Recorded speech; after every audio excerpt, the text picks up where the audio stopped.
Now for my second portion of the video, I'm going to talk, as I normally do, about the Federal Reserve.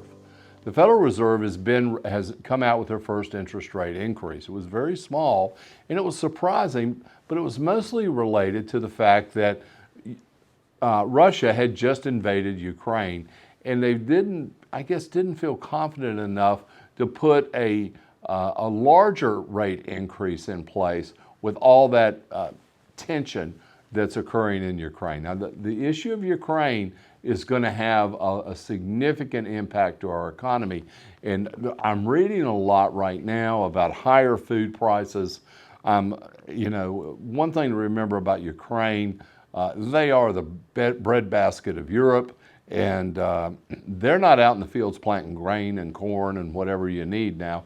They're fighting off the Russians. So we're going to see much, much higher prices as it relates to that. That's going to put a lot of pressure on U.S. and Canada agricultural products, and we'll see how that comes out. But right now, the Fed, as it starts to move closer, has announced, and we've talked about this balance sheet many times. The Federal Reserve right now is running a balance sheet of about $9 trillion. And that's grown since 2008 from about $1 trillion all the way up to $9 trillion as of now. They're saying they're going to sell off or basically reduce that balance sheet by $95 billion a month. And that's good, but that will have an impact on bond prices. When they stop purchasing bonds and they start selling off their portfolio or allow their portfolio to mature, what's going to happen is interest rates are going to continue to move higher, at least in the bond market. They're going to continue to raise interest rates that they charge the banks for overnight funds.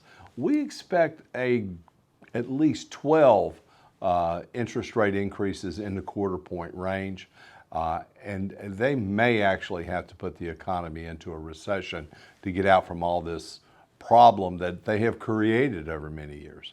So it's a challenge for the Federal Reserve.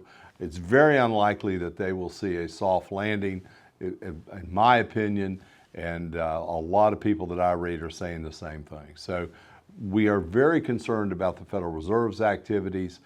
We hope that they're measured and they're doing things the right way, but we will have to see. They've got a lot of challenges ahead of them. Please don't hesitate to give us a call, send us an email, get in touch with any member of our team, and we'll be more than happy to sit down with you, review your particular situation, and we'll discuss recommendations that we find might be more appropriate for you given your tolerance for risk.